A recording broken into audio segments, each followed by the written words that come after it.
ఏర్పేడు మండలం గుడిమల్లం హరిజనవాడ దళిత సాంబయ్యపై అదే గ్రామానికి చెందిన అగ్రకుల పెత్తందారులైన రొయ్యల ప్రసాద్ బంధువులు దాడి చేసి వెన్నుముక్కను విరిచిన నిందితులపై ఎస్సీ ఎస్టీ అట్రాసిటీ కేసు నమోదు చేయాలని సిపిఐ జిల్లా కార్యదర్శి పి మురళి డిమాండ్ చేశారు.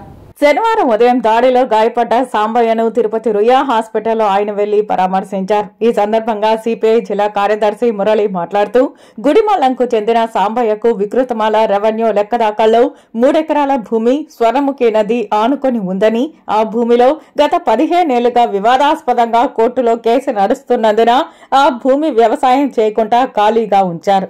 అయితే ఇదే అదనుగా చూసిన రొయ్యల ప్రసాద్ కుటుంబ సభ్యులు పొలంలో ఉన్న ఇసుకను జేసీబీలు పెట్టి అమ్ముకుంటుంటే సాంబయ్య అడ్డుకుని ఏప్రిల్ 15వ తేదీన ఏర్పేడు పోలీస్ స్టేషన్లో ఫిర్యాదు చేశారు.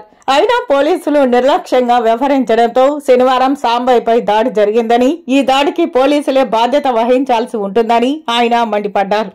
గతంలో 2 సంవత్సరాలు 3 సంవత్సరాలు 2 సంవత్సరాల క్రితం తలకాయ పగలు కొట్టి ఆల్రెడీ కేసు ఉన్నప్పటికీ అక్కడ ఉన్నటువంటి రొయ్యలు మోహను, రొయ్యలు ప్రసాద్, రొయ్యలు గురవయ్య అనేటువంటి వ్యక్తులు, వాళ్ళ భార్య, వాళ్ళ పిల్లకాయలు అందరూ కూడా నిన్నటి దినం పోయి వాళ్ళ ఇంటి పైన మొత్తం కూడా వాళ్ళ అక్కడ కైకాడు ఉంటే అతని పైన దాడి చేసి ఆయన్ని రాడ్డులతో కర్రలతో మొత్తం కూడా కాళ్ళు చేతులు ఇంచడం జరిగింది.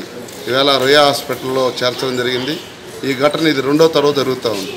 ఈ నెల 15వ తారీఖున ఏర్పేడు పోలీస్ స్టేషన్లో నా భూమిలో ప్రసాద్, మోహను వీళ్ళందరూ కూడా ఇసుకెత్తన్నారని చెప్పేసి అని ప్రభుత్వ అక్కడ గవర్నమెంట్ భూమిలో ఇసుకెత్తన్నారని ఏర్పేడు పోలీస్ స్టేషన్లో కంప్లైంట్ ఇస్తే ఈ రోజుటి వరకు కనీసం ఒక్క మాట కూడా పోలీసు వాళ్ళు పిలిపించి మాట్లాడాలి.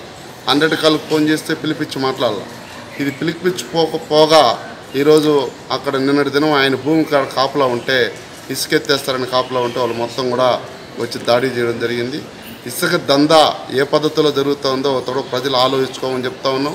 గుడిమల్లం ఈయన సొంత భూమిలో ఇసుక దందా చేసి అక్కడ ఉన్నటువంటి అధికార పార్టీ వాళ్ళు కొంతమంది అతనికి సపోర్ట్గా వ్యవహరిస్తూ పోలీసు వాళ్ళు కూడా దీన్ని చూడకుండా ఉండడంతో ఈవేళ సాంబయ్య కుటుంబానికి ఈ విధంగా అయింది.